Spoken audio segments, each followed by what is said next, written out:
நான் போன வாரத்துல புதன்கிழமை நல்லா ஜெபம் பண்ணிட்டு படுத்து இருக்கும்போது ஒரு சொப்பனம் வந்து பார்த்தேன். அந்த சொப்பனத்துல தேவ தூதனை பார்த்தேன். வேற பார்த்தேன், ஆமா, தேவ தூதன்.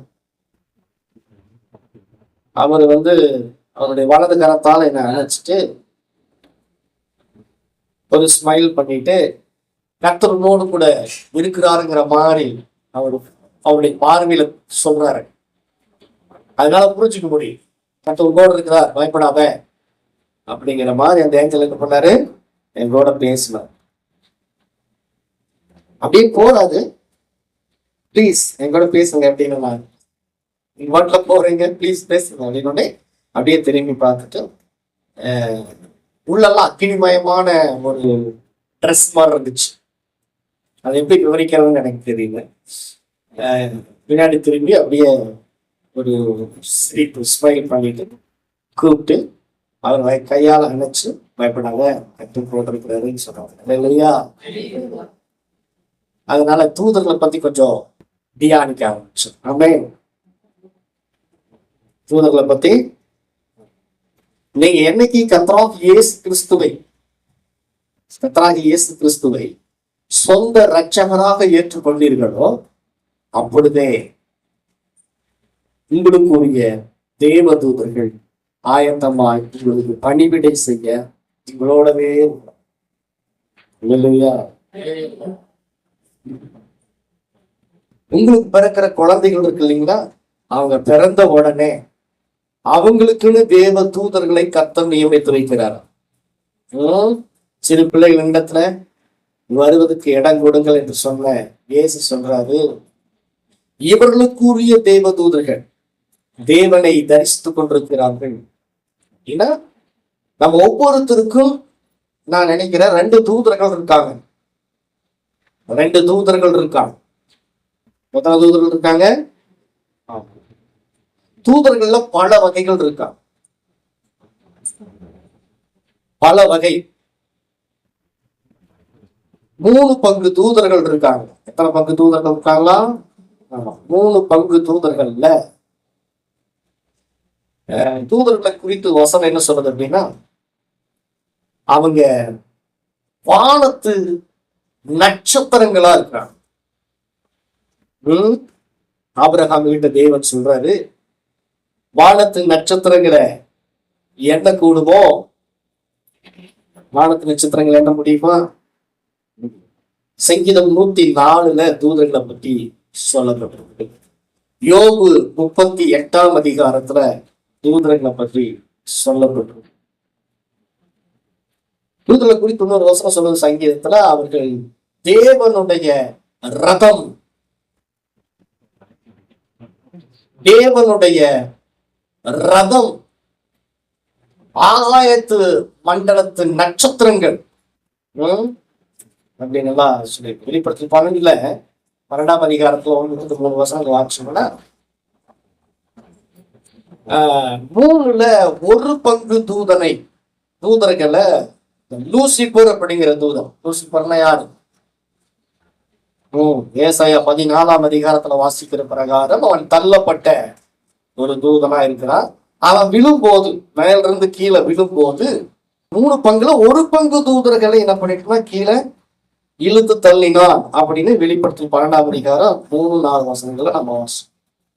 அப்போ 1 பங்கு போயிடுச்சு. அப்ப மீதி 2 பங்கு தூதர்கள், 2 பங்கு தூதர்கள் நமக்காக அவங்க வேலை செய்யணும். தள்ளப்பட்ட தூதர்களுடைய வல்லமையை விட தேவனோடு கூட 24 மணி நேரம் இருக்கிற தூதர்களுடைய வல்லமை மிகப்பெரியது. அல்லேலூயா. அதனால தூதர்களை பல வகையா பிரிச்சிருக்கிறார். பல வகைகள் இருக்கு. நான் அதை 3 வகையா சொல்றேன். தேவனுடைய செய்தியை கொண்டு வருவான் ஒரு தூதன். அவனுக்கு பேரு கேப்ரியேல். அவன் பேரு என்ன? ஆமா, கேப்ரியேல்ஸ். அதாவது கேப்ரியேலுக்கு பின்னாடி நிறைய தூதர்கள், அவங்க பேருக்கு எல்லாருமே கேப்ரியேல் தான். செய்தி கொண்டு வர்ற தூதனுடைய பேர் எல்லாமே கேப்ரியேல் சொன்னாங்க இல்லையா. மரியாள் கிட்ட வந்து மரியாளுடைய தூதன் வந்து சொல்றான். என்ன சொல்றான்? உனக்கு ஒரு குமாரனை கர்த்தர் கொடுப்பார். முதல்ல செய்தி கொண்டு வந்து கொடுத்தது யாரு? மரியாளுக்கு. இயேசு பிறக்கிறாருங்கிற செய்தியை, இயேசு பிறந்து விட்டார் என்கிற செய்தியை மேய்ப்பொருள் கொண்டு போய் கொடுத்தது யாருன்னா காப்ரியேல்ஸ். அந்த குரூப்பில் இருக்கிற தூதர்கள். இதெல்லாம் தெரிஞ்சுக்கங்க. தானியேல் வந்து வேத புஸ்தகத்தை எடுத்து படிச்சுட்டு இருக்கும் போது, தானியேல் 9ஆம் அதிகாரத்துல அவருக்கு சிலதெல்லாம் விளங்க. அவர் படிச்சுட்டு இருக்கிற நேரத்துல சில ஏஞ்சல்ஸ் தூதர்கள் வந்து என்ன செஞ்சாங்கன்னா அவனுக்கு சில வியாக்கியானங்களை சொல்லி கொடுத்தாங்க. மேசியா எப்ப பிறப்பாரு, மேசியா எப்ப வருவாருன்னு ஒரு கால்குலேஷன் சொல்லி கொடுக்குறாங்க. அப்ப வேதத்துல இருக்கிற ரகசியங்கள், வரக்கூடிய காரியங்கள், நம்முடைய வாழ்க்கையில தேவன் வைச்சிருக்கிற திட்டங்கள் எல்லாத்தையும் செய்திகளாய் நம்ம இடத்துல கொண்டு வந்து சேர்ப்பவர்கள் தான் காபிரியல்ஸ். சொல்லுங்க, எனக்கு இருக்கிறாங்களா அந்த தூதன் அப்படின்னா கண்டிப்பா உங்களுக்கு ஒரு தூதன் இருக்கிறோம். வேத மனிதர்கள் சொல்றாங்க, ஒரு ரட்சிக்கப்பட்ட ஒரு பிள்ளைக்கு 2 தூதர்கள் வலதுபுறத்திலும் இடதுபுறத்திலும் நின்று கொண்டிருப்பார்கள். இப்ப 2 பேர் இருக்காங்க. இவங்களுக்கு பின்னாடி 2 தூதர்கள், அவங்களுக்கு பின்னாடி 2 தூதர்கள், உங்களுக்கு பின்னாடி 2 தூதர்கள், உங்களுக்கு பின்னாடி சொல்லுங்க 2 தூதர்கள், உங்களுக்கு பின்னாடி 2 தூதர்கள்.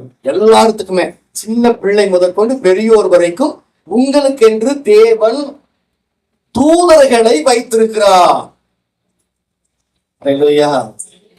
ஏன் கண்ணுக்கு தெரிய மாட்டேங்கிறாங்க அப்படின்னா, கண்ணுக்கு தெரிஞ்சுட்டா தேவனை நாம விட்டுருவோம், அவங்க வீட்டையே பேச ஆரம்பிச்சோம்.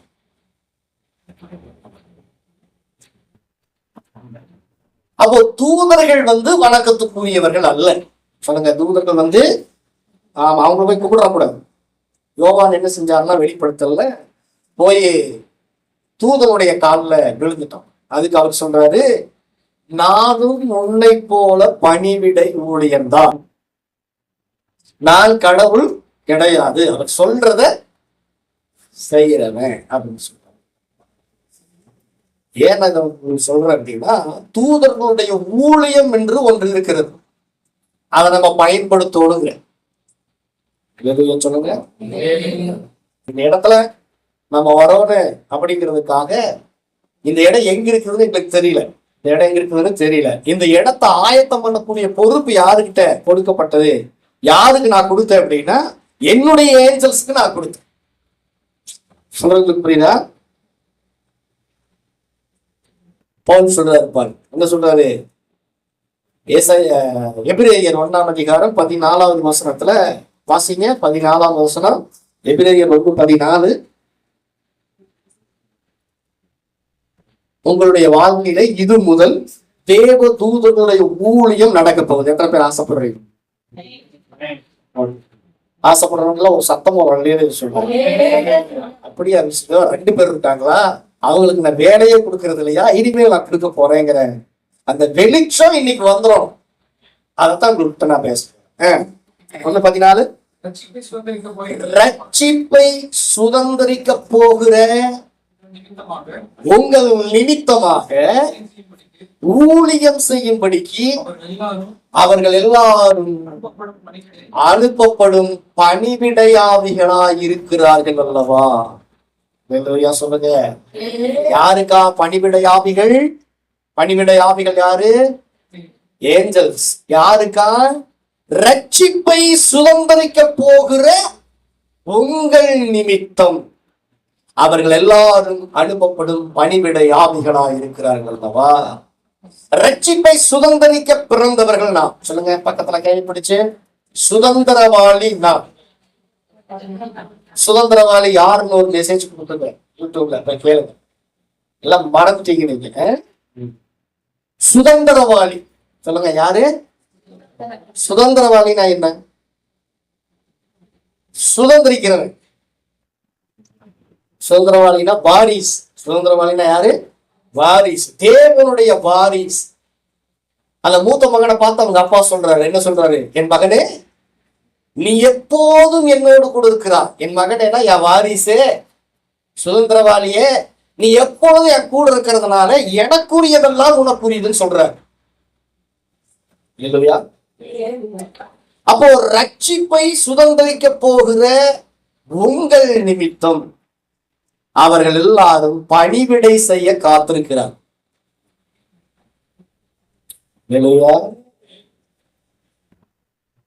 பேதுருவை கொண்டு போய் என்ன பண்ணிட்டாங்க? அரெஸ்ட் பண்ணிட்டாங்க. அக்காலத்திலே ஏரோது ராஜா சபையிலே சிலரை துன்பப்படுத்த தொடங்கி யோவானுடைய சகோதரனாக யாக்கோபை பட்டயத்தினால் கொலை செய்தான். அது யூதருக்கு பிரியமா இருக்கிறது என்று அவன் கண்டு பேதுருவையும் பிடிக்க தொடர்ந்தான். அப்பொழுது பிலிப்புல்லாத அப்ப பண்டிகை நாட்களாக இருந்தது. அவனை பிடித்து சிறைச்சாலையிலே வைத்து பஸ்கா பண்டிகைக்கு பின்பு ஜனங்களுக்கு முன்பாக அவனை வெளியே கொண்டு வரலாம் என்று எண்ணி அவனை காக்கும்படி வகுப்புக்கு 4 போர் சேவகராக ஏற்படுத்திய 4 வகுப்புகளின் வம்சமாக ஒப்புவித்தார். அப்படியே பேதுரு சிறைச்சாலையிலே காக்கப்பட்டிருக்கையில் சபையார் அவனுக்காக தேவனை நோக்கி ஊக்கத்தோட ஜெபம் பண்ணினார்கள். பேதுரு என்ன பண்ணிட்டாரு? சிறைக்கு போயிட்டாரு. சபையார் என்ன பண்ணாங்க? ஜாலி 4 கழுத்தறுத்தே இருந்தாரு. சபையில கொண்டு போய் என்ன பண்ணிட்டாங்க? நாங்களும் சிறையில போட்டு இருந்தோம், அவங்களுக்கு கூட இப்ப அவங்க தூக்கி போட்டாங்க, ரொம்ப சந்தோஷம் சொல்லிட்டாங்க. அவங்க வேண்டி இருந்தது, அவங்க போயிட்டாங்க. அப்படியா? இல்ல, அவங்க என்ன பண்ணாங்க? தமக்கு ஊழியம் செய்த ஊழியக்காரன் ஒரு சிறையிருப்புள் இருக்கிறான். 4 வகுப்பு வச்சு அவனை காவல் செஞ்சு வச்சிருக்கிறாங்க. இதை கேட்ட உடனே, இதை கேள்விப்பட்ட உடனே, இதை பார்த்த உடனே சபையார் எல்லாரும் என்ன பண்ணாங்களா? தேவனை நோக்கி ஏனோ ஜெபம் பண்ணலையா, ஊக்கத்தோட ஜெபம் பண்ணினார்கள். அல்லேலூயா. உங்களை நடத்துகிற எங்களுக்காக நீங்கள் ஊக்கத்தோடு ஜெபம் பண்றீங்களா? பண்றதில்லை. அதனாலதான் ஆவியானவர் சொல்றாரு. அல்லேலூயா. ஊழியக்காரர் தானே எங்களுக்காக ஜெபம் பண்ணணும், நாங்களும் ஊழியக்காரருக்காக ஜெபம் பண்ணணுமான்னு கேட்கிறாரு. யாரு? Moses item.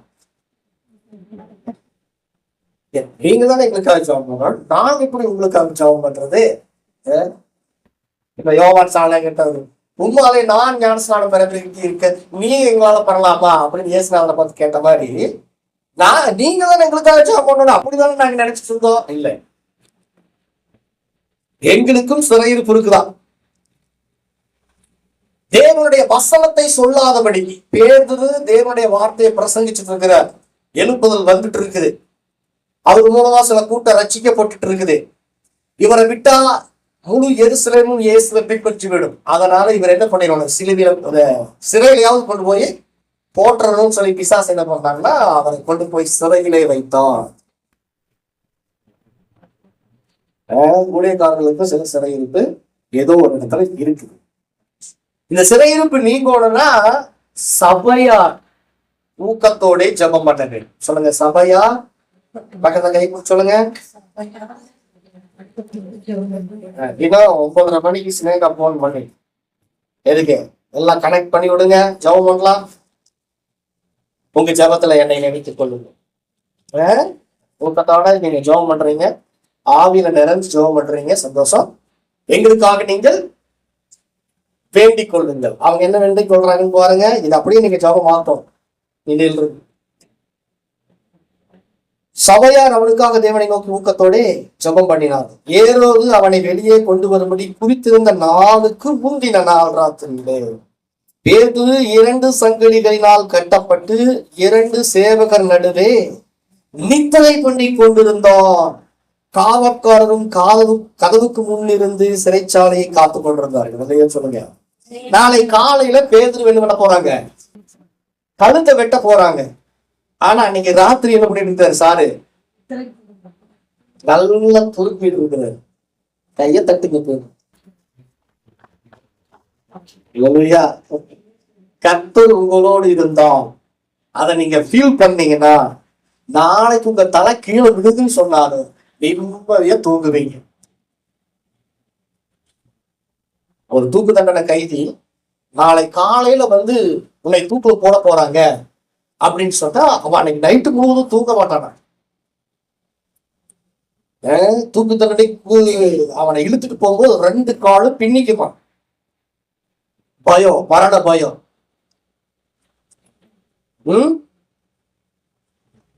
ஆனா பேதுரு செய்யறது நித்ததை பண்ணி கொண்டிருந்தான். இது ஒரு ஊழியக்காரன்னு சொல்லிட்டாரு. எப்படி நித்திரை பண்ணலாம்? அது எப்படி? தேவ சமாதானத்தால் நிறைஞ்சிருக்கிறான் அவன். பவுல் மாதிரியும் சீலா மாதிரியும் என்ன பண்ணிட்டு போனவங்க பாட்டு பாடி ஆராதிச்சிருந்தா அங்க இருக்கிற எல்லா சிறைச்சாலையும் திறந்து எல்லாருமே ரட்சிக்கப்பட்டிருப்பாங்களே. இவர் தூங்கிட்டாரு, பேதுரு பண்ணது தப்பு அப்படின்னாங்க.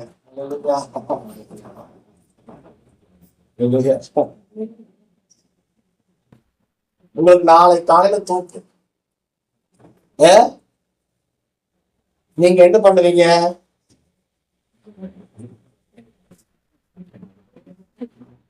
அடுத்து புலம்புவீங்களா? ஆனா பவுலும் சீலாவும் பாட்டு பாடுறாங்க. நல்லா அடி அடி நடிச்சு அந்த தொழு மரத்துல கட்டி வச்சுட்டான், ரத்த வடிய வடிய. பவுல் சொல்றார் சீலாவை பார்த்து, சீலா சொல்றாரு, என்னையா பர்னபாவை கல்வி விட்டுட்டு நான் உங்களோட வந்தேன், என்னை ஊழித்து கூட்டு வந்து இங்க தொழு மரத்துல கட்டி வச்சுட்டாங்க, ரத்த வெள்ளத்தோடு இருக்கிற, சிறைச்சாலையில் இருக்கிற, என்ன செய்ய போற அப்படின்னு கேட்ட உடனே பவுல் திரும்பி என்ன சொன்னாரா, நம்ம பாட்டு பண்ணலாமா அப்படின்னு. சந்தோஷமா இருக்கிறவன் சங்கீதம் பாட வேண்டும் இவர் தருகிறார். ஆனா இவர் என்ன சொல்றாரு, பாட்டு பண்ணலாமா அப்படின்னு கேட்கிறார். கூட இருந்தவங்க பாரு, தாராளமா பண்ணலாமே. கர்த்தரை துதித்து அவர்கள் ஜெபம் பண்ணினார். துதியும் ஜெபம் இணைந்துச்சுன்னா, துதியும் ஜெபம் இணைந்துச்சுன்னா சிறைச்சாலையில் இருக்கிற எல்லா கதவுகளும் திறந்துச்சான், எல்லாருமே ரட்சிக்கப்பட்டாங்களா? இல்லையா? ஓகே, அவங்க எல்லாம் கெட்டுட்டா இருப்பாங்க போல.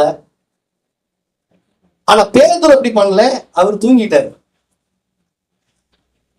துக்கத்தின் மிகுதியில, வேதனையின் மிகுதியில துதிச்சு பாடுறதுங்கிறது முடியும் எல்லாத்தான். சொல்லுங்க, எல்லாராலையும் முடியும். முடியுமா முடியாதா? சனகதை கொக்கரிச்சிட்டு இருக்கிறான். எசேக்கியால தூங்க முடியல. எல்லா யூதாவெங்கும் உபவாசத்தை நிரூபித்தார். எல்லாரும் வாங்கப்பா ஜெபம் பண்ணலாம், யாரும் தூங்கக்கூடாது, யாரும் சாப்பிடக்கூடாது, எல்லாம் ஜெபம் பண்ணலாம் அப்படின்னு சொல்லி ஜெபத்தை கூட்டிட்டாரு. ஆனா பேதுரு ஜெபம் பண்ணாலும் கூட சொல்லல, அவன் தூங்கி கொண்டிருந்தான். இதை எங்க நான் பிடிச்சான்னு நினைக்கிறீங்க? இயேசுநாதர் கிட்ட. அல்லேலூயா. புயல் வந்தது, காற்று வந்தது, பெருங்காற்றடித்தது, ஆனால் இயேசுவோ அடித்தளத்துல போய் தலையணை வைத்து தூங்கினார். அவருக்கு தெரியும் இந்த காற்று, இந்த புயல் என்னை ஒண்ணு என் தலையில இருக்கிற ஒரு முடி கூட கீழே விழ. பேதுருக்கு தெரியும், என்னை அழைத்தவர், நான் எனக்கு கொடுத்த அந்த வேலையை செய்து முடிக்கும் முன்னே என் தலை கீழே விழா. ஏன்னா என்ன பார்த்துதான் சொன்னார். என்ன சொன்னாரு? பெரிய எழுப்புதலை கொண்டு வர போறேன்னு சொன்னார். என் மரணம் எப்படி இருக்குன்னு எனக்கு நல்லா தெரியும் சொல்லியிருக்கிறார் எனக்கு.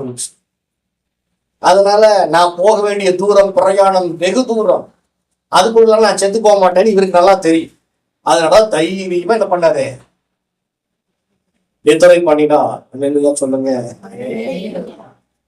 துன்பம், கஷ்டம், நாளைக்கு வரக்கூடிய மரணம், அதை பார்த்து அழுது புலம்பி ஜெபிக்கிறவனை விட கர்த்தர் பார்த்து கொள்வா அப்படின்னு கண்ணு மூடி தூங்குறான் பாத்தியா, அவன் பெரிய விசுவாசம். அல்லேலூயா சொல்லுங்க. பிரச்சனை வரும்போதுதான் ஜெபம் ஆரம்பிக்கிறோம். போராட்டம் வருது, பிரச்சனை வருதுன்னா தான் என்ன ஆகுது தேசத்துல, அவன் ஜெப ஆவி வந்து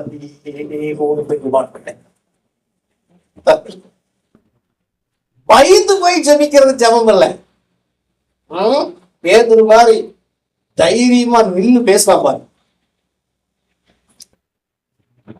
பயத்துல வரக்கூடாது ஜெபம். யோபு பயந்துட்டான், என் பிள்ளைகள் பாவம் செய்துவிடும், ஒருவேளை ஒரே நாள் எல்லாம் செத்து போயிடுவாங்களோ, என் சொத்து பத்தெல்லாம் அழிஞ்சு போயிடுமோ அப்படின்னு பயத்தின் அடிப்படையிலே அவன் ஜெபம் பண்ணினான்.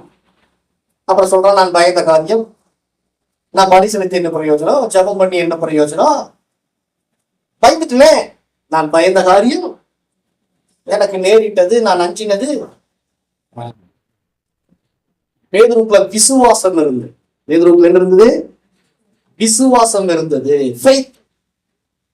இயேசுவுக்குள்ள ஒரு விசுவாசம் இருந்தது. இந்த புயல், இந்த காற்று என்னையோ என் பிள்ளைகளையோ தொட முடியாது. நான் பயந்து போய் ஜெபிக்கிறவன் அல்ல, விசுவாசித்து ஜெபிக்கிறவன். சொல்லுங்க, பக்கத்துல கை பிடிச்சு.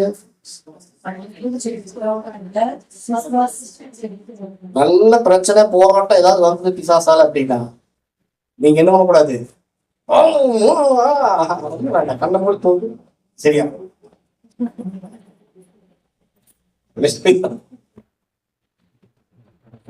நீங்க கண்ண போனீங்கன்னா தேவதூதன் வேலை செய்யும். இது நல்லா இருக்கு. ஃபர்ஸ்ட் இது உங்க மனசை நான் பார்த்து பேசிட்டு இருக்கிறேன். அந்த நேரத்துல உங்களுடைய இருதயம் யாரை சார்ந்து இருக்குது?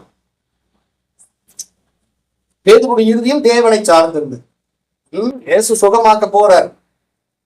யார? யவீருவின் மகளை சுகமாக்குறதுக்காக போறார். இடையில என்னாச்சு? பெரும்பாடுள்ள ஸ்திரீ வந்துட்டான்.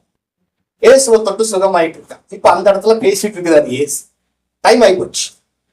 யவீருவின் வேலைக்காரன் வந்து சொல்றா, ஐயா இனிமேல் பாஸ்டர் வந்தாலும் ஒண்ணு வேலைக்காகாது, பேசலாத அங்க வந்தாலும் வேலைக்காக, டைம் முடிஞ்சு போச்சு, உள்ள செத்துருச்சு. உசுரோடு இருக்கும் போது நோய் வாய்ப்பட்டிருந்தாங்க கூட சுகம் வாங்கிருக்கல, செத்து போச்சு. இனி அவரை போய் வருத்தப்படுத்திட்டு இருக்காதீங்க, அவரை விட்டுருங்க அப்படின்னு சொன்ன உடனே ஆண்டவர் என்ன சொன்னாருன்னா, இந்த மீட்டிங் எல்லாம் நிறுத்திட்டு, அப்ப யவீரு பயப்படாது, என்னது பயப்படாத, விசுவாசம் உள்ளவனாயிரு அப்படின்னு சொன்னார். பயமா விசுவாசம்? உங்க ஜெபம் பயத்தின் அடிப்படையிலையா விசுவாசத்தின் அடிப்படையில? உங்க அஸ்திபார பயமா விசுவாசம்? இல்ல எதிர்காலம் என்ன ஆகுமோ,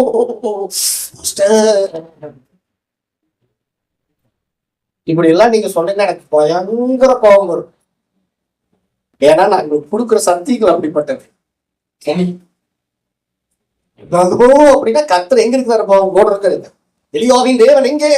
போட இருக்காரா இல்லையா?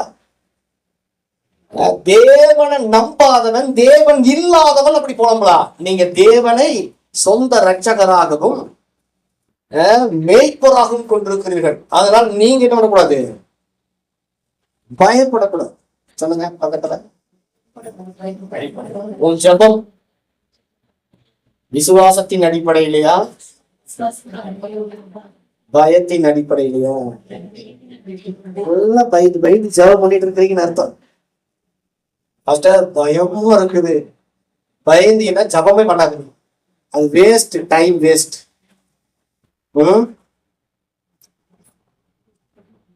கர்த்தருடைய வசனத்தை எடுத்து சத்தம் போட்டு சொல்லி அந்த வசனத்துல இருக்கிற வர்ற வெளிச்சத்தை எடுத்து விசுவாசமாக்கி அதுக்கப்புறம் ஜெபம் பண்ணு. எப்படி ஜெபம் பண்ணணும்? எப்படி ஜெபம் பண்ணணும்? எனக்காக எல்லாவற்றையும் சிலுவையில் செய்து முடித்து விட்டீர், அதற்காக ஸ்தோத்திரம்.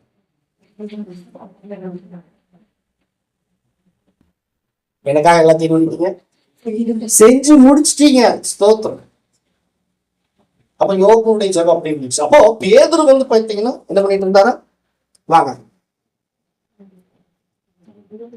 பேதுரு 2 சங்கிலிகளினால் கட்டப்பட்டு 2 சேவகர் நடுவே நித்திரை பண்ணி கொண்டிருந்தோம். காலையில உங்களை வெட்டி போட போறாங்க பேதுரு. சேவகர் என்ன சும்மாவா இருந்திருப்பாங்க? எப்படி எத்தனை காலம் பத்தியா? 1 2 3 4. அதுக்கப்புறம் நம்ம கொண்டு சென்ட்ரல் ஜெயில வச்சிருக்கிறோம். 10ஆவதுக்கு நாங்க 2 பேரும் பக்கத்துல உட்காந்து கையை பிடிச்சிருக்கிறோம். சங்கிலி போட்டது மாத்திரம் இல்லை,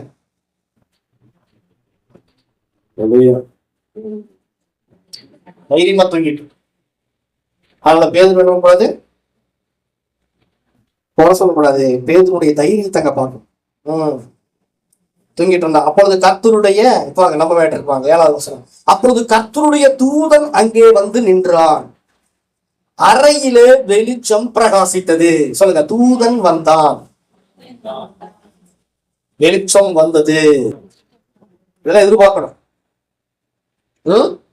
அந்த தூதனை சுற்றி ஒரு பிரகாசத்தை நான் பார்த்தேன். அறையிலே வெளிச்சம் பிரகாசித்தது. அவன் பேதுருவை விழாவிலே தட்டி, சீக்கிரமாய் எழுந்துரு என்று அவனை எழுப்பினான். அவனை தொட்ட உடனே சங்கிலிகள் அவன் கைகளிலிருந்து விழுந்தது. தூதன் அவனை நோக்கி, உன் அறையை கட்டி உன் பாதரட்சிகளை தொடுத்துக்கொள் என்றார். அவன் அந்தபடியே செய்தான். தூதன் பின்னும் அவனை நோக்கி, உன் வஸ்திரத்தை போட்டுக்கொண்டு என் பின்னே வா என்றான். அந்தபடியே அவன் புறப்பட்டவனுக்கு பின் சென்று தூதனால் செய்யப்பட்டது மெய்யென்று அறியாமல் தான் ஒரு தரிசனம் காண்கிறதாக நினைத்தான். இந்த தூதன்ல பல வகை சொன்னேன் இல்லையா? இந்த தூதனுக்கு பேரு மிகாவேல். யாரு? அவன் செய்தியும் கொண்டு வந்தான். இரண்டாவது சத்துருவோடு போராடி பேதுருவையும் விடுவித்தான். அப்போ ரெண்டு தூதன் இருக்காங்க. ஒண்ணு செய்தியை கொண்டு வர்றது, இன்னொன்னு உங்களை பாதுகாப்பதற்கு. பக்கப்பட கைப்பிடிச்சு சொல்லுங்க. உங்களை பாதுகாப்பதற்கென்றே தேவன் ஒரு தூதனை உங்களுக்கு வைத்திருக்கிறார். எவ்வளவு பெரிய ஆபத்து வந்தாலும் அந்த தூதனை என்ன பண்ணிடுவான்? தன் கைகளினால் கூட ஏந்திக்குவானா. அதனாலதான் பிசாசு என்ன சொன்னா இயேசுவை பார்த்து, உயரத்தை வந்து குதியும், உமக்குதான் தூதர்கள் இருக்கிறார்களே, அவர்கள் உங்கள் பாதங்கள் கல்லில் இடராதபடிக்கு வந்து கையில ஏந்திட்டு போயிடுவாங்கன்னு சொல்லப்பட்டிருக்குதே அப்படின்னு சொல்லி. அப்ப உங்களை பாதுகாப்பதற்கென்று உங்கள் கால்கள் கீழே விழாதபடி இடராதபடிக்கு உங்களை தாங்கி பிடிப்பதற்கென்றும் தேவன் தம்முடைய தூதனை நீங்கள் பிறக்கும் போதே உங்களுக்கு என்று நியமித்து விட்டார். அப்ப பேதுருவுக்கு ஒரு தூதன் இருந்தான். ரோதை சொல்றது கவனிங்க. அத ஜெப வீரர்கள் என்ன சொல்லுவாங்கன்னா, வாசிடலாமா? 13வது வாசம். பேதுரு வாசற்கதவை தட்டின போது ரோதை என்னும் பேர் கொண்ட ஒரு பெண் ஒற்று கேட்க வந்தார். அவள் பேதுருவின் சத்தத்தை அறிந்து சந்தோஷத்தினால் கதவை திறவாமல் உள்ளே ஓடி பேதுரு வாசலுக்கு முன்னே நிற்கிறார் என்று அறிவித்தார். அவர்கள் கவனிங்க 15வது வசனம். நீ பிதற்றுகிறாய் என்றார். அவளோ அவர்தான் என்று உறுதியாய் சாதித்தார். அப்பொழுது அவர்கள் விசுவாசிகள் சபையார் என்ன சொல்றாங்கன்னா, அவருடைய தூதனாய் இருக்கலாம். கவனிச்சீங்களா? அதை அண்டர்லைன் பண்ணுங்க. பேதுருவா இருக்காது, பேதுருவுடைய தூதனாய் இருக்கலாம். கவனிங்க. பேதுருக்கு ஆண்டவர் தூதன் வச்சிருந்தார். அந்த தூதன் பேதுருவை போலவே பேசக்கூடியவரா இருக்கிறார்.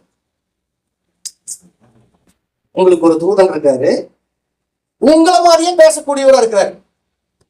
கவனிக்கிறீங்களா? உங்க வாய்ஸ்ல பேசுவார்.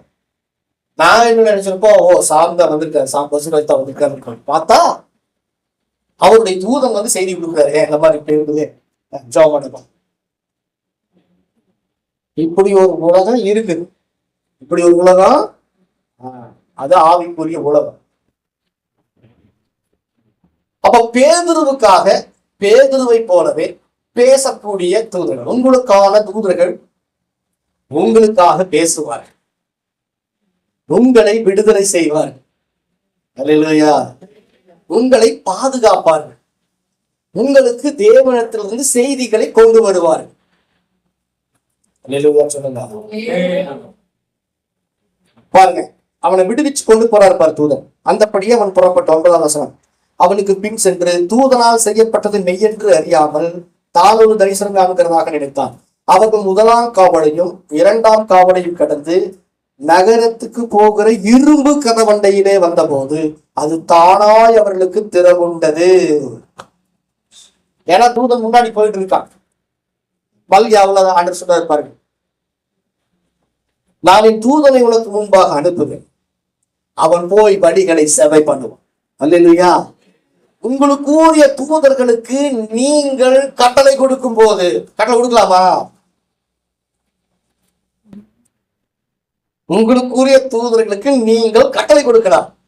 அப்படி கட்டளை கொடுக்கும் போது அவன் முன்பதாய் சென்று சகல கோணான வழிகளையும் செவ்வையாக்கக்கூடிய ஊழியத்தை செய்வான். தேவன் தானே கட்டளை கொடுக்க தூதனுக்கு, நாங்க எப்படிங்க கட்டளை கொடுக்கிறது?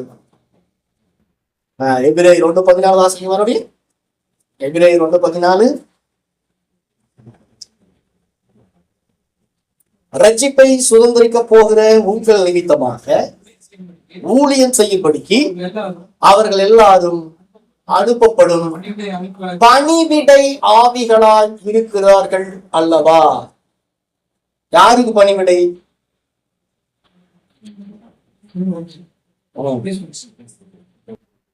உங்களுக்கு பணிவிடை செய்யும் சர்வெண்ட். சொல்லுங்க, உங்களுக்கு சர்வெண்ட் இருக்காங்க. பக்கத்துல கை பிடிச்சு இருக்குன்னு சொல்லுங்க. இந்த சர்வெண்ட் அப்படிங்கிற இந்த வார்த்தைக்கு மூல பாஷையில பணிவிடை ஆவிகள் அப்படிங்கிற அந்த வார்த்தைக்கு மூல பாஷையில கிரீக்ல என்ன சொல்றாங்கன்னா மொட்டோஜிகோஸ். சொல்லுங்க,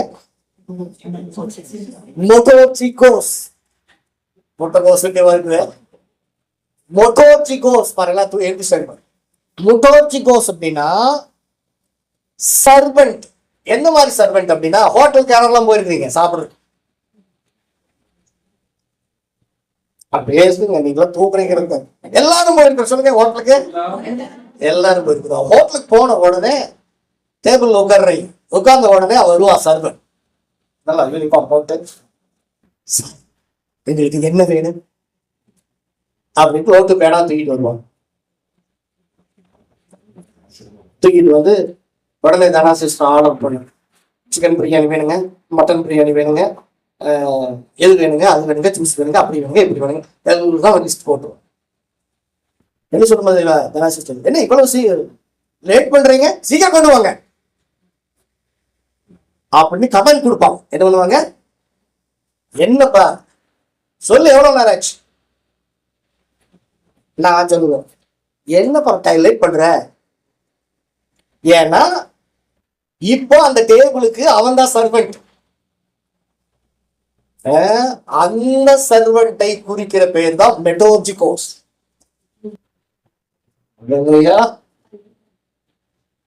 நீங்க டேபிள்ல உட்கார்ந்து இருக்கிறீங்க, கர்த்தருடைய பந்தியில உட்கார்ந்து இருக்கிறீங்க, அல்லது சத்துருக்கள் நடுவிலே ஒரு பந்தியை கர்த்தர் உங்களுக்கு ஆயத்தம் பண்ணி வைத்திருக்கலாம். நீங்க அங்க உட்காரும் பொழுது உங்களுக்கென்று பணிவிடை செய்வதற்கு தேவன் பணிவிடை ஆவிகளை நியமித்திருக்கிறான். வந்து எதிர்பார்த்து நின்றுட்டு இருக்கிறான், எனக்கு வேலை கொடுப்பாங்களான்னு. நம்மளுக்குதான் நானே எல்லாத்தையும் செஞ்சிருவேன் அப்படின்னு சொல்லி என் வீட்டுக்காரி மாதிரி எல்லாத்தையும் நான் தான் செய்வேன். நானே தான் எல்லாத்தையும் கழுவுவேன், நானே தான் எல்லாத்தையும் துவைப்பேன், நானே தான் எல்லாத்தையும் பார்த்துக்குவேன்னு சொல்லிட்டு அவங்களே எல்லாத்தையும் பார்த்துக்கிறது. நீங்க எல்லாரும் அப்படிதான் இருக்கிறீங்க. நான் என்ன சொல்றேன், பிள்ளைகளுக்கு கமெண்ட் பண்ணு. பிள்ளைகளுக்கு என்ன விட கமெண்ட் பண்ணு, கண்டிப்பா செய்வாங்க. உங்களால வேலையில்லா திட்டாத்து இருக்கிறது யாரு தெரியுமா? உங்களுக்கு நியமிக்கப்பட்ட தெய்வ தூதர்கள். ஒவ்வொரு நாளும் அங்க போய் கம்ப்ளைண்ட் பண்றாங்க, என்ன ஆண்டவரே இந்த பிள்ளை எனக்கு வேலையே தர மாட்டேங்குது. மந்திரவாதி குட்டிச்சாத்தவங்களுக்கு வேலை தரணுமா, இல்லைன்னா அது அவங்களும் அடிச்சிருமா. தீய உலகம், பிசாசுடைய உலகத்துல, பிசாசுடைய ராஜ்யத்துல. அதே மாதிரி தேவனுடைய ராஜ்யத்துல நமக்கு பணிவிடை செய்வதற்கு தேவன் தம்முடைய தூதர்களை அனுப்பி வைத்திருக்கிறார். அவங்க எப்பவுமே உங்களை பார்த்துட்டே இருக்கிறாங்க. இன்னைக்கு வந்து தனாசமே பண்ணலைங்க அப்ப செய்தி சொல்லுவாங்க. இன்னைக்கு பைபிள் வந்து வாசிக்கவே இல்லைங்க. வந்து பைபிள் திறந்தாங்க, ஆனா ஒரு அதிகாரம் படிக்கிறதுக்குள்ள கொடி வச்சு போயிட்டாங்க சொல்லுவாங்க. சர்வசாதாரணம் நினைக்காதீங்க, அவன் போய் சொல்லுவான்.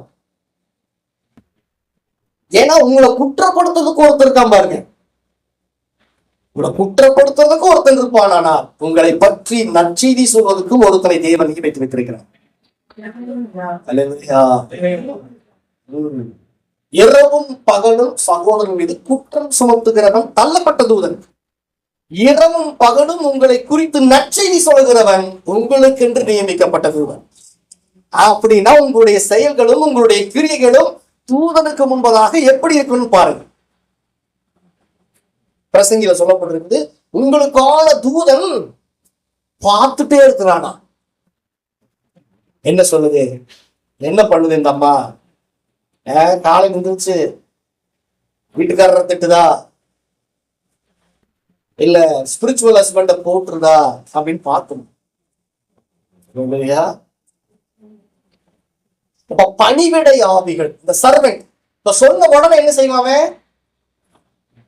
என்ன செய்வா? நீங்க போய் சிக்கன் பிரியாணி போய் உங்க போய் கிச்சனுக்கு போய் எடுத்து போறது.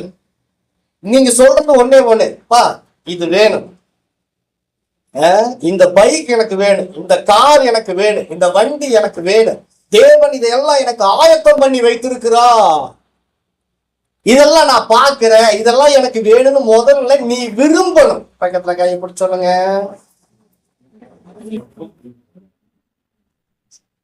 நீங்க போய் டேபிளுக்கு வந்துட்டு சிக்கன் பிரியாணியும் விரும்பல, மட்டன் பிரியாணியும் விரும்பல, எதுவுமே விரும்பல, கம்முனே உட்காந்துட்டு இருக்கிறீங்க. தூதன் வந்து கேட்பான், நான் என்ன செய்யணும் உங்களுக்கு? ஐயா உங்களுக்கு என்ன இருக்கு? அவன் சொல்லுவான், தானியேலுக்கு சொன்ன மாதிரி இதெல்லாம் நடக்கும், இதெல்லாம் இருக்குது, இப்படி எல்லாம் பேசிய வருவாரு, இதெல்லாம் செய்வாரு, இதெல்லாம் உனக்கு செஞ்சிருக்கிறாரு, இதெல்லாம் உனக்கு இருக்குது, வீடு இருக்குது, நிலம் இருக்குது, விதைக்காத நிலம், அல்லேலூயா, நட்டாத திராட்சை தோட்டம், நீ விதைக்காதது, நீ நட்டாதது, நீ தோண்டாதது எல்லாம் உனக்கு இன்னும் ஆயத்தமா இருக்குது. அப்படியா? யாத்திராகமம் 23ஆம் அதிகாரத்துல கர்த்தர் சொல்றாரு, அப்படி நான் உனக்கு முன்னாடி தூதனை நான் அனுப்புகிறேன், அவன் போய் எல்லாத்தையும் உனக்கு என்ன செய்வான்? ஆயத்தம் பண்ணப்பட்டதுக்கு நேரம் உன்னை கொண்டு போவான்னு சொல்லி யாத்திராகமம் 23ஆம் அதிகாரத்துல மோசேயோடு கர்த்தர் சொல்றாரு.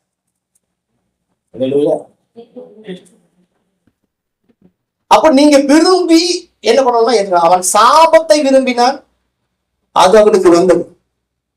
எதை விரும்புறோம்னு பாருங்க. டேபிள் உட்காந்துட்டு டேபிள் உங்களை உட்கார வச்சுட்டாரு. இப்ப நீங்க உங்க இஷ்டம் என்னது, நீங்க விரும்புறத ஆண்டவர் ரெடி பண்ணி வச்சிருக்கிறார். ஒரு சிலருக்கு மட்டன் பிடிக்கும், ஒரு சிலருக்கு சிக்கன் பிடிக்கும், ஒரு சிலருக்கு பீஃப் பிடிக்கும், ஒரு சிலருக்கு காடை பிடிக்கும், ஒரு சிலருக்கு கவுதாரி பிடிக்கும், ஒரு சிலருக்கு முட்டை பிடிக்கும். எல்லாமே அவருடைய ஹோட்டல்ல இருக்குது. நீங்க எதுவுமே பேசாம போய் டேபிள் உட்காந்துட்டு அவன் சொல்றதையும் இங்க காதுல வாங்காம அப்படியே உட்காந்து சொன்னீங்கன்னா எதுவுமே வராது. ஐயா தயவுசெய்து இடத்த காலி பண்றீங்களா? ஏன்னா வேற ஒருத்தர் சாப்பிடுறதுக்கு ரெடியா இருக்கிறாங்க. நான் உங்களுக்கு சொல்றதுக்கு புரியுதா? டேபிள்ல உட்காந்தாச்சு, மத்தியில உட்காந்தாச்சு, விருந்து கூப்பிட்டாரா, எல்லாம் உங்களுக்கு ஆயத்தமா இருக்குது, வாங்க விருந்துல உட்காருங்க. தூதம் கொண்டு வந்து பரிமாறுறதுக்கு நிற்கும் போது அப்படியே லெக் பீஸ் எடுத்து வைக்கிறார். உடனே நீங்க அதெல்லாம் நாங்க சாப்பிட மாட்டோம் அப்படின்னீங்கன்னா அடுத்த டேபிள்.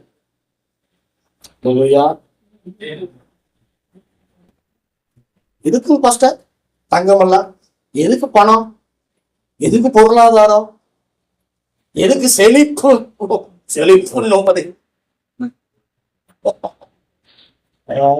செழிப்புங்கிறது அவங்க என்ன நினைச்சிட்டாங்கன்னா, சரீரத்துல இந்த உலக பிரகாரமா அது கிடையாது.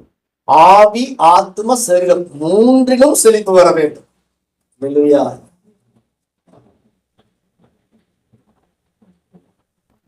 அப்போ எல்லாமே கர்த்தர் ஆயத்தம் பண்ணி வைத்திருக்கிறார். இதையெல்லாம் கொண்டு வந்து சேர்ப்பதற்கு, இதெல்லாம் உங்க கையில உங்க டேபிள்ல கொண்டு வந்து வைக்கிறதுக்கு தேவன் தம்முடைய தூதர்களை உங்களுக்காக அனுப்புகிறார். அவர்கள் எல்லாரும் சுதந்திரிக்க போகிற உங்கள் நிமித்தம். லேண்ட சுதந்திரிக்கணும், வீட்டை சுதந்திரிக்கணும், தோட்டங்களை சுதந்திரிக்க வேண்டும், துறவுகளை சுதந்திரிக்க வேண்டும், பாலும் தேனும் ஓடுகிற தேசத்தை சுதந்திரிக்க வேண்டும். அதற்கு தேவன் இஸ்ரவேலர்களுக்கு முன்பதாக தூதர்களை அனுப்பினார்.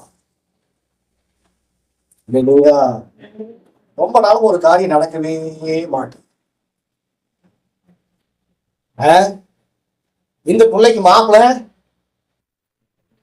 கிடைக்கவே மாட்டேங்குது, இந்த பிள்ளைக்கு இந்த பையனுக்கு பொண்ணு கிடைக்கவே மாட்டேங்குதுன்னு ஆபிரகாம் புலம்புல.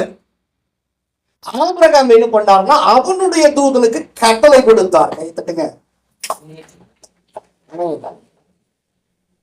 என்ன சொல்றாரு? எலியேசரை பார்த்து, முதல்ல நீ என்ன பண்ண, புறப்படுங்கிற. புறப்பட்டா நான் சேவிக்கிற கர்த்தருடைய தூதன் உனக்கு முன்னாடி போவான். யார செலக்ட் பண்ணணுங்கிறதையும் சொல்லி கொடுப்பார். யார ஒட்டகத்து மேல ஏறி உட்கார வச்சு கூட்டிட்டு வரணுங்கிறதையும் அவர் நடத்துவார். நீ புறப்படுன்னு சொன்ன. இடத்துல இளையாசரும் தூதன் தான், தூதன் மாதிரி செயல்படுறார். ஏற்ற துணை ஈசாக்கு என்ன பண்றாரு, கொண்டு வந்து சேர்க்கிறார். அப்ப ஆபிரகாம் என்ன செய்யணும்? ஆபிரகாம் காமலே வாய் மூடிட்டு இருந்தாருன்னா எலியாசர் கிளம்பிருக்க மாட்டார். இளையாசர் கிளம்பலன்னா தூதன் முன்னாடி போயிருக்க மாட்டான். தூதன் முன்னாடி போகலன்னா ரெபேக்கால் கிடைச்சிக்க மாட்டான். அப்ப விஷயங்கள்லாம் எங்க இருக்குது, யாருக்கிட்ட இருக்குது?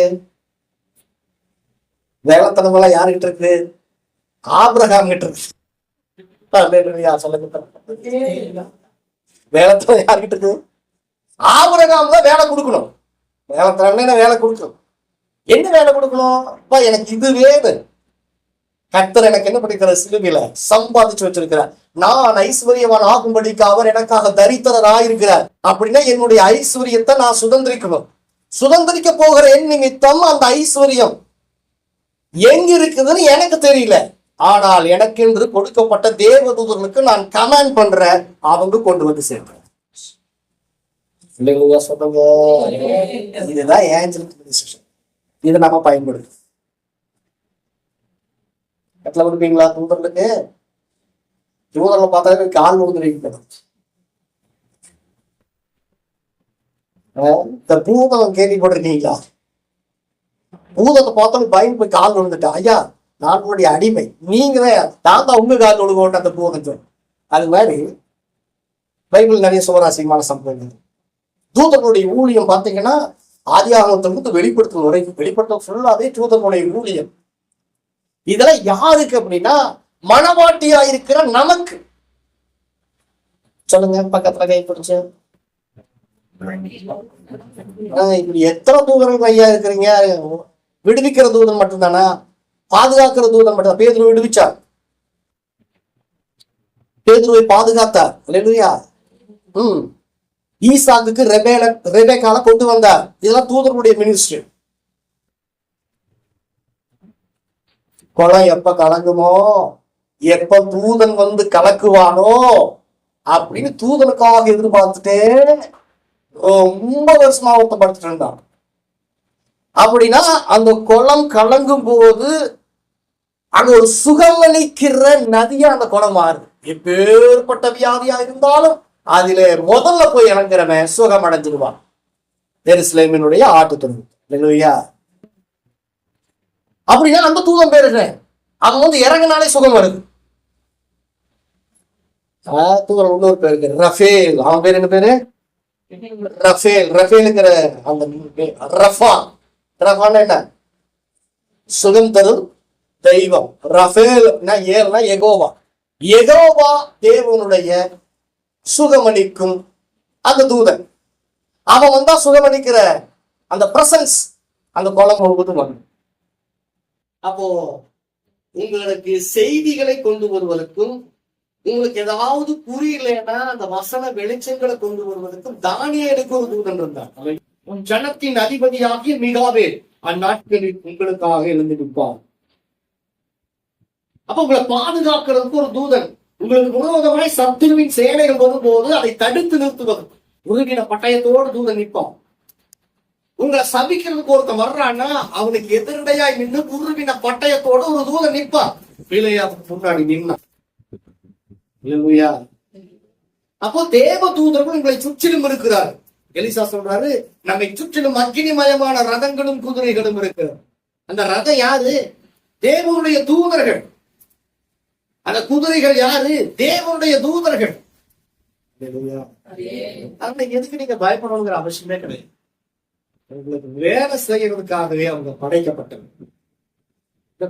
சொல்றீங்க, தூதர்கள் துதிக்கிறதுக்காகத்தானே படைக்கப்பட்டாங்க. கர்த்தர் நல்லவர் பாருங்க. இல்லையா? கர்த்தர் நல்லவர் அப்படிங்கிறது இதுதான். என்ன துதிக்கிறதுக்கு மாத்திரம் இல்ல, உனக்கு வேலை செய்வதற்கும் அந்த தூதர்களை நான் அனுப்புகிறேன். கையை தட்டுங்க. அதனாலதான் கர்த்தர் நல்லவர்னு சொல்றோம். அப்ப ஏஞ்சல் மினிஸ்ட்ரி என்ன பண்ணணும்? நிறைய இருக்கு. உங்களை விடுவிக்கிறதுக்கு, சுகமாக்குறதுக்கு, நீங்க சொன்னா எந்த ஆசீர்வாதங்கள் இருந்தாலும் சரி, நீங்க ஆசைப்படுற எந்த காரியமா இருந்தாலும் சரி கொண்டு வர்றதுக்கு. அப்புறம் உங்களுடைய அட்ரஸ கொண்டு போய் கொடுக்கறது. பேதுருடைய அட்ரஸ் கொர்நேலிய வீட்டுக்கு போய் கொடுத்தாரு. உங்களுக்கு உரிய தூதர்கள் அந்த பணிகளை செய்வாங்க. ஏன்னா நீங்கள் நற்செய்திக்காக, நற்செய்தியை சொல்வதற்காக, சுவிசேஷத்தை சொல்வதற்காக, அவரை பத்தி மற்றவங்களுக்கு சொல்வதற்காக உங்கள் வழிகளை அவர்கள் ஆயத்தம் பண்ணுவார்கள். நீங்க ஆசைப்பட்டீங்கன்னா போதும், வழி தன்னால திறக்கும். அது தூதன் மூலம் தேவன் கட்டளை கொடுக்கும். சொல்லுங்க, சில நேரங்களில் நீங்கள் கட்டளை கொடுக்க வேண்டும், அவர்கள் அதை செய்வார்.